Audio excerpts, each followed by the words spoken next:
अच्छा बेटे, अब हम आगे बढ़ेंगे और एक और इक्विलिब्रियम कांस्टेंट की बात करेंगे। तो केसी समझ में आ गया सबको कि भाई जब इक्विलिब्रियम स्टेब्लिश हो गया तो रिएक्टेंट्स और प्रोडक्ट्स की कॉन्सेंट्रेशन कांस्टेंट्स हो गई, और ऑब्वियस सी बात है जब रिएक्टेंट्स और प्रोडक्ट्स की कॉन्सेंट्रेशन कांस्टेंट हो गई तो ये रिएक्शन कोशेंट का रेशियो भी क्या हो जाएगा, कांस्टेंट। जब ये रेशियो कांस्टेंट हो जाएगा तो इस कांस्टेंट रेशियो को हम क्या कहेंगे, इक्विलिब्रियम कांस्टेंट केसी। तो खैर अगर हम जनरलाइज कर दें तो केसी रेशियो होता है जिसके न्यूमरेटर में active mass of products, denominator में एक्टिव मास ऑफ रिएक्टेंट्स। ठीक है भाई, न्यूमरेटर में active mass of products, denominator में एक्टिव मास ऑफ रिएक्टेंट्स।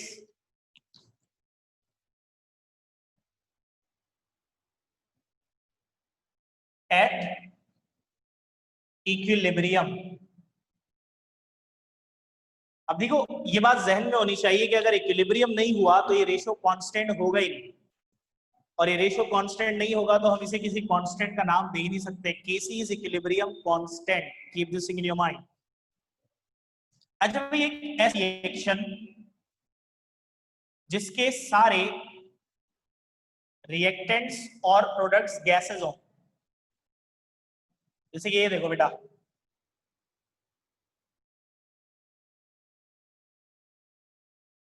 अब ये एक रिवर्सिबल रिएक्शन है जिसके सारे रिएक्टेंट्स और प्रोडक्ट्स क्या है, गैसेस। ए गैस, बी गैस, सी गैस, डी गैस। अब मुझे बताओ कि जब इसमें इक्विलिब्रियम स्टेब्लिश हो जाएगा तो हमने क्या पढ़ा है कि इक्विलिब्रियम पर रिएक्टेंट्स और प्रोडक्ट्स की कॉन्सेंट्रेशन क्या हो जाती है, कांस्टेंट। यानी गैस ए की कॉन्सेंट्रेशन में मिक्सचर में क्या हो जाएगी, कांस्टेंट। गैस बी की कॉन्सेंट्रेशन भी कांस्टेंट हो जाएगी, गैस सी की कॉन्सेंट्रेशन भी, और गैस डी की कॉन्सेंट्रेशन भी। अब यहां पे रिएक्टिंग मिक्सचर एक गैसियस मिक्सचर होगा, है ना भाई, सब गैसेस हैं तो रिएक्टिंग मिक्सचर क्या होगा, एक गैसियस मिक्सचर। और बेटा गैसियस मिक्सचर के अंदर हर गैस का अपना इंडिविजुअल प्रेशर होता है जिसे पार्शियल प्रेशर कहा जाता है, चैप्टर 2 डाल्टन्स लॉ, याद है ना भाई। पार्शियल प्रेशर क्या होता है, तो मिक्सचर के अंदर हर गैस का अपना इंडिविजुअल प्रेशर क्या कहलाता है, उस गैस का पार्शियल प्रेशर। तो बेटा जब सारी गैसेस की कॉन्सेंट्रेशन कांस्टेंट हो जाएंगी ना तो इक्विलिब्रियम पर सारी गैसेस का पार्शियल प्रेशर भी क्या हो जाएगा, कांस्टेंट। तो at equilibrium concentrations and partial pressure become constant। ठीक है भाई, अब मैं एक रेशियो निकालूं जिस रेशियो के न्यूमरेटर में रखूं partial pressure of product gases, partial pressure of C into partial pressure of D, denominator में रखूं partial pressure of reactant gases, partial pressure of A into partial pressure of B. तो मुझे बताओ जिस तरह रिएक्शन कोशेंट में numerator में concentration of products होती है, यहां मैंने रख दिया partial pressure of product gases. जिस तरह डिनोमिनेटर में कॉन्सेंट्रेशन ऑफ रिएक्टेंट्स होती है, यहां मैंने रख दिया partial pressure of reactant gases. तो मुझे बताओ बेटा ये रेशियो भी कांस्टेंट रहेगा ना, जब पार्शियल प्रेशर प्रोडक्ट गैसेस का भी कांस्टेंट है, रिएक्टेंट गैसेस का भी कांस्टेंट है, तो ये रेशियो भी क्या रहेगा, कांस्टेंट। और बेटा इस कांस्टेंट को हम केपी कहेंगे। ठीक है बेटा, तो KP is another equilibrium constant. ठीक है बेटा, केपी भी क्या है, एक इक्विलिब्रियम कांस्टेंट। तो जिस तरह इक्विलिब्रियम पे अगर मैं एक रेशियो निकालूं जिसके न्यूमरेटर में एक्टिव मास ऑफ प्रोडक्ट्स और डिनोमिनेटर में एक्टिव मास ऑफ रिएक्टेंट्स रखूं तो ये रेशियो केसी है। और अगर गैसियस इक्विलिब्रियम में मैं रेशियो निकालूं जिसके न्यूमरेटर में partial pressure of product gases और डिनोमिनेटर में partial pressure of reactant gases रखूं तो बेटा जो रेशियो आएगा वो क्या कहलाएगा, Kp. So now we have to study relationship between Kc and Kp. बेटा Kc और Kp का रिलेशनशिप मैथमेटिकली इस इक्वेशन से निकलता है जो कि हमारे सिलेबस में नहीं लिखी हुई. Kp is equal to Kc into RT power delta n, और डेल्टा n होता है Np माइनस Nr. ठीक है बेटा, Kc और Kp का मैथमेटिकल रिलेशनशिप ये है, Kp is equal to Kc into RT power delta n. RT क्या है, R वही है बेटा यूनिवर्सल गैस कांस्टेंट, और T टेम्परेचर है. डेल्टा n मैंने क्या बताया, डेल्टा n डिफरेंस है किसका, total mole of products minus total mole of reactants. ठीक है, तो अब तीन केसेस हो सकते हैं. जैसे बेटा कुछ रिएक्शंस में Kp बड़ा होता है Kc से, कुछ रिएक्शंस में Kc बड़ा होता है Kp से, और कुछ रिएक्शंस में दोनों क्या होते हैं, बराबर. तो भाई वो कौन से रिएक्शंस हैं जिनमें Kp बड़ा होता है Kc से, तो भाई ऐसे तमाम रिएक्शंस जिसमें प्रोडक्ट्स के मोल्स रिएक्टेंट्स से ज्यादा होंगे. Total mole of products Np is greater than total mole of reactants Nr. तो देखो बेटा यहाँ पे टोटल मोल ऑफ रिएक्टेंट्स कितने हैं, 2, और टोटल मोल ऑफ प्रोडक्ट्स 1 + 3 कितने हैं, 4. तो बेटा जब भी टोटल मोल ऑफ प्रोडक्ट्स बराबर होंगे total mole of reactants, sorry total mole of products ज्यादा होंगे, जैनब बेटा मिल जाएगी रिकॉर्डिंग. ठीक है, तो जब भी टोटल मोल ऑफ प्रोडक्ट्स ज्यादा होंगे टोटल मोल ऑफ रिएक्टेंट से, तो ऑब्वियसली बेटा आप इस इक्वेशन को अगर कंसिडर करो तो Kp is equal to Kc into RT power delta n. अब Kc की वैल्यू के साथ इसको मल्टीप्लाई हो रहा है, डेल्टा n पावर यहाँ पे अगर निकालो तो Np कितने हैं 4, Nr कितने हैं 2 स्क्वायर. ये वैल्यू जब Kc से मल्टीप्लाई होगी तो ऑब्वियस सी बात है कि इसका मतलब Kp की वैल्यू Kc से ज्यादा है. इसी तरह किन रिएक्शंस के लिए Kc बड़ा होता है Kp से, तो बेटा जिन रिएक्शंस में टोटल मोल ऑफ रिएक्टेंट्स ज्यादा होंगे टोटल मोल ऑफ प्रोडक्ट से. तो यहाँ देखो टोटल मोल ऑफ रिएक्टेंट्स 2 + 1 3 है, और टोटल मोल ऑफ प्रोडक्ट्स 2 है. तो बेटा Np माइनस Nr नेगेटिव में आ जाएगा यहाँ पे. ठीक है भाई, यहाँ पे Np माइनस Nr 2 - 1 पावर होगी, तो इस वजह से बेटा Kp की वैल्यू Kc से क्या हो गई, कम. और फाइनली Kc और Kp बराबर कब होंगे. अच्छा, सिंध बोर्ड के सिलेबस में ये है ही नहीं, ये तो मैं आपको एडिशनली बता रहा हूँ. ठीक है, आप अगर वैसे याद रखें तो वैसे तो सिंध बोर्ड के सिलेबस में बस इतना है कि भाई हर वो रिएक्शन जिसमें प्रोडक्ट के मोल रिएक्टेंट से ज्यादा होंगे उसमें Kp बड़ा होगा Kc से. हर वो रिएक्शन जिसमें रिएक्टेंट्स के मोल ज्यादा होंगे प्रोडक्ट से तो Kc बड़ा होगा Kp से. अब क्यों, वजह नहीं बता रहे, वजह ये है बेटा मैथमेटिकल इक्वेशन. तो सिंध बोर्ड के लिए आपको ये मालूम होना जरूरी भी ऑब्वियसली नहीं है. Kc के भी बराबर कब होंगे बेटा, वो रिएक्शंस जिसमें रिएक्टेंट्स और प्रोडक्ट्स के मोल्स बराबर हैं. जैसे यहाँ पे देखो बेटा 1 + 1 2 मोल्स रिएक्टेंट्स के हैं, 2 मोल्स प्रोडक्ट्स के हैं.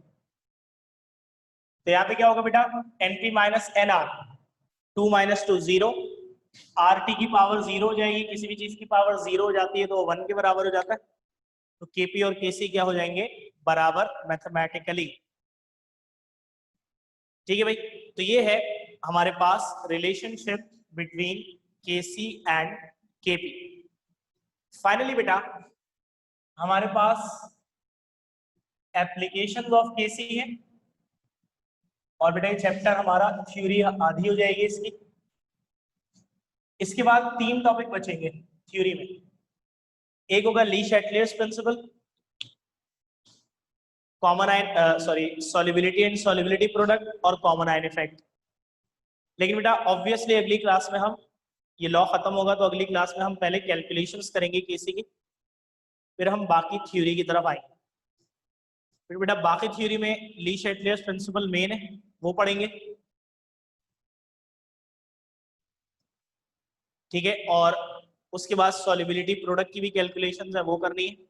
चैप्टर की थ्योरी तो कुछ भी नहीं है, अगर मैं चाहूँ तो जैसे आज आधी हो गई, अगली क्लास में बाकी आधी थ्योरी, तो चैप्टर थ्योरी तो खत्म हो जाएगी। असल में जो लगेगा टाइम वो लगेगा न्यूमेरिकल में, ठीक है, केसी के न्यूमेरिकल में, फिर सॉल्युबिलिटी प्रोडक्ट के न्यूमेरिकल में, तो उसमें थोड़ा सा टाइम लगेगा, ठीक है भाई।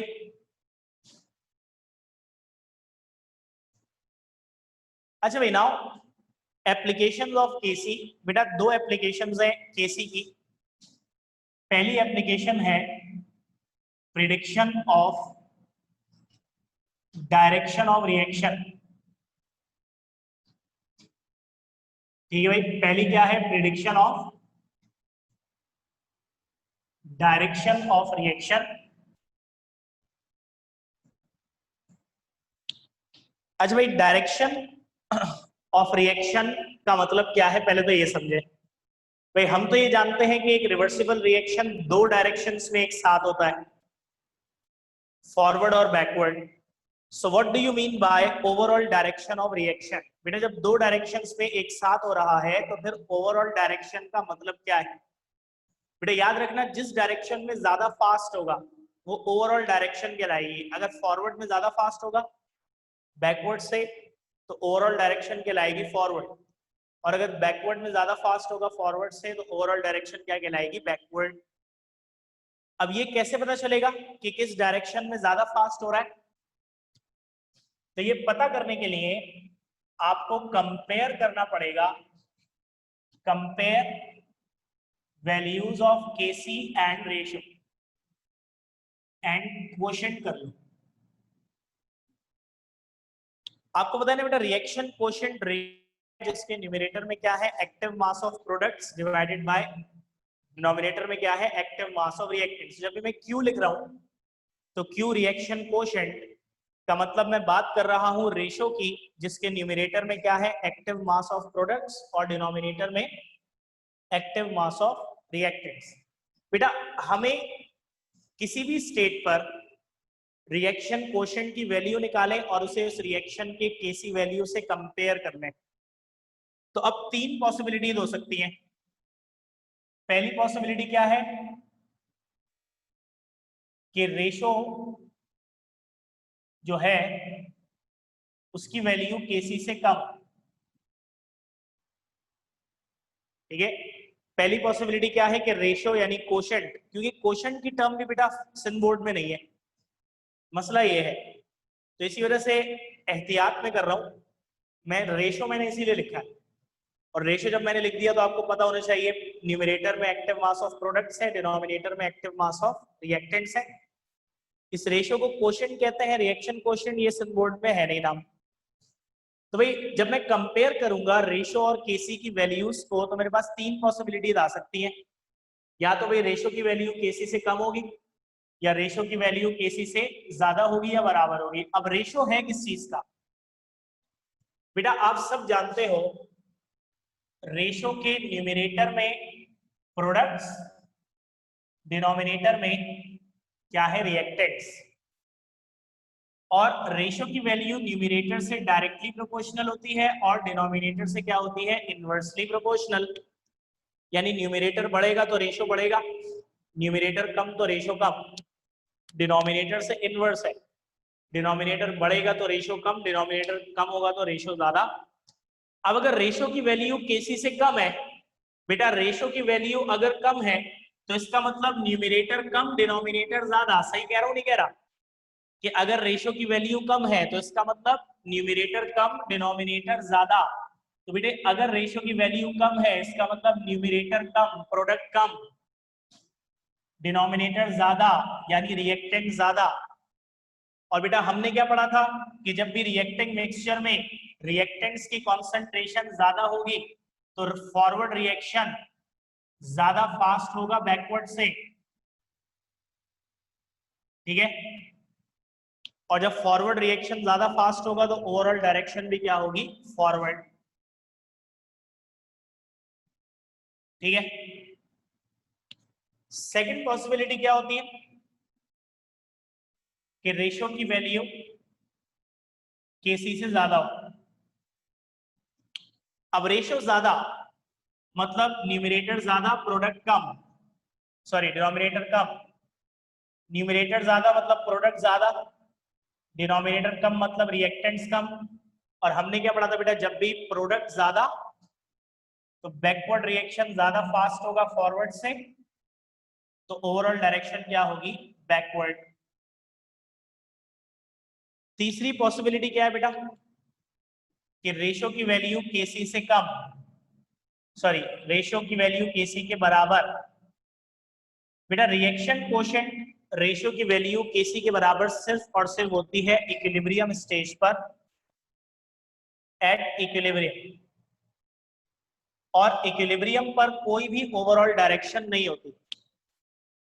ठीक है बेटा, इक्विलिब्रियम पर कोई भी ओवरऑल डायरेक्शन नहीं होती।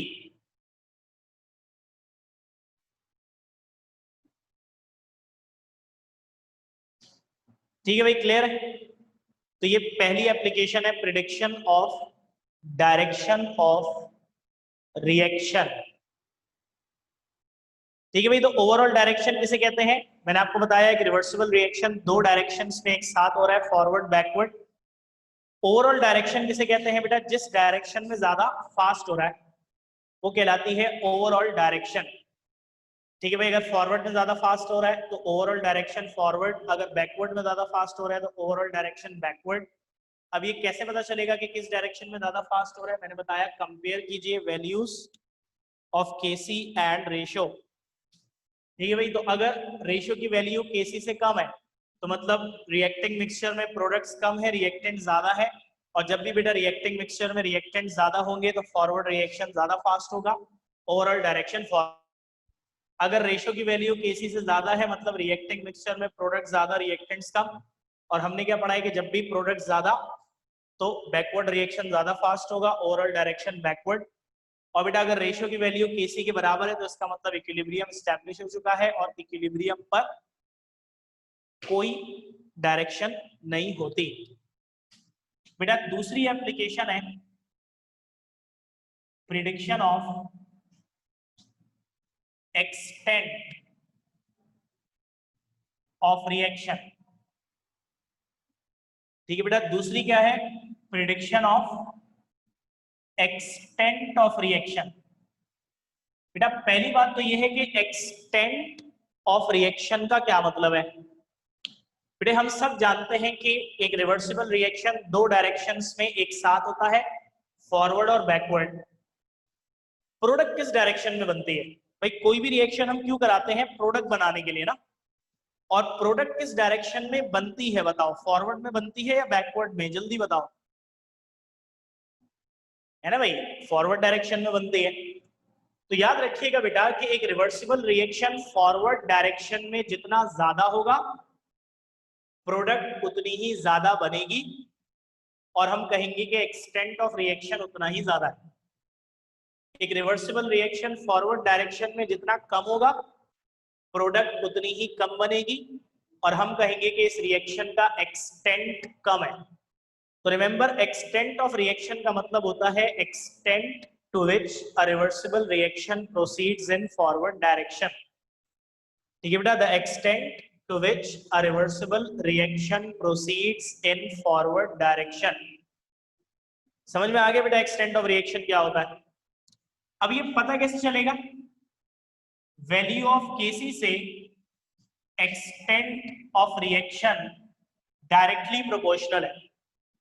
तो जितनी ज्यादा केसी वैल्यू होगी एक्सटेंट ऑफ रिएक्शन भी उतना ही ज्यादा होगा। तो अब इसमें भी तीन केसेस हैं, वेरी हाई केसी वैल्यू। जैसे बेटा ये रिएक्शन देखो, conversion of ozone into oxygen. बेटा इस रिएक्शन की केसी वैल्यू है एक्सपोनेंट 55, 10 पावर 55, मतलब 1 के बाद 55 जीरो। सोच है आपकी, 10-12 जीरो तक का तो पता होता है, उससे आगे का पता भी नहीं होता है। तो इस रिएक्शन की केसी वैल्यू कितनी है? एक्सपोनेंट 55, बहुत ही ज्यादा। और मैंने क्या बताया कि वैल्यू ऑफ केसी और एक्सटेंट ऑफ रिएक्शन क्या है? Directly proportional. तो अगर केसी की वैल्यू इतनी हाई है तो एक्सटेंट ऑफ रिएक्शन भी बहुत ज्यादा होगा। ठीक है बेटा, वेरी हाई एक्सटेंट, जिसका मतलब क्या है कि रिएक्शन फॉरवर्ड डायरेक्शन में बहुत ज्यादा होगा। इतना ज्यादा होगा कि तकरीबन सारा ही रिएक्टेंट किसमें कन्वर्ट हो जाएगा? प्रोडक्ट में। और जब आप कुछ देर बाद चेक करोगे तो आपको रिएक्टिंग मिक्सचर में प्रोडक्ट ही प्रोडक्ट मिलेंगे, रिएक्टेंट्स ना होने के बराबर। दूसरा केस क्या है? Very low value of KC. ठीक है बेटा, वेरी लो केसी वैल्यू। अब ये देखें बेटा, reaction hydrogen fluoride HF hydrogen और फ्लोरीन में टूटता है। ये भी रिवर्सिबल रिएक्शन है जिसकी केसी वैल्यू है एक्सपोनेंट -13। अब देखो बेटा, एक्सपोनेंट -13 बहुत ही छोटी वैल्यू है, बहुत ही लो वैल्यू है। और जब केसी वैल्यू इतनी लो है तो एक्सटेंट भी उतना ही कम होगा, वेरी लो एक्सटेंट। और वेरी लो एक्सटेंट का क्या मतलब है बेटा? कि एक रिवर्सिबल, ये रिवर्सिबल रिएक्शन फॉरवर्ड डायरेक्शन में बहुत थोड़ा सा होगा, तो बहुत थोड़ा सा रिएक्टेंट प्रोडक्ट में कन्वर्ट होगा। तो जब आप काफी देर बाद भी देखोगे तो आपको रिएक्टिंग मिक्सचर में रिएक्टेंट्स ही रिएक्टेंट्स मिलेंगे, प्रोडक्ट्स ना होने के बराबर। तीसरा क्या है? मॉडरेट केसी वैल्यू। मॉडरेट का क्या मतलब है? ना बहुत कम ना बहुत ज्यादा। जैसे कि बेटा ये रिएक्शन देखो, नाइट्रोजन और हाइड्रोजन का जिसमें अमोनिया बन रही है। बेटा इस रिएक्शन की केसी वैल्यू है 10।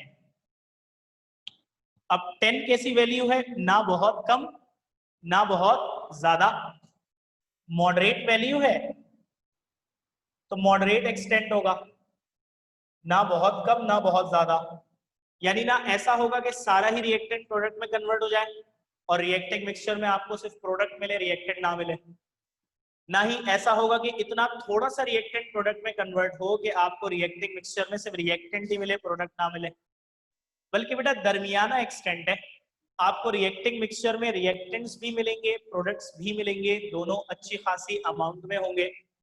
तो ये है बेटा second application, prediction of extent of reaction. बेटा क्लियर हो गया यहां तक सबको? आज हम बेटा यहीं पर एंड करेंगे इंशाल्लाह। आधा हो गया थ्योरी का पार्ट, और अगले लेक्चर में इंशाल्लाह या तो पहले कैलकुलेशंस कर लेंगे या पहले बेटा चैप्टर थ्योरी कंप्लीट करके एक साथ सारी कैलकुलेशंस कर लेंगे। ठीक है बेटा, तो आज का लेक्चर में यही तक है बस। किसी का कोई सवाल है तो पूछ ले, अदरवाइज अल्लाह।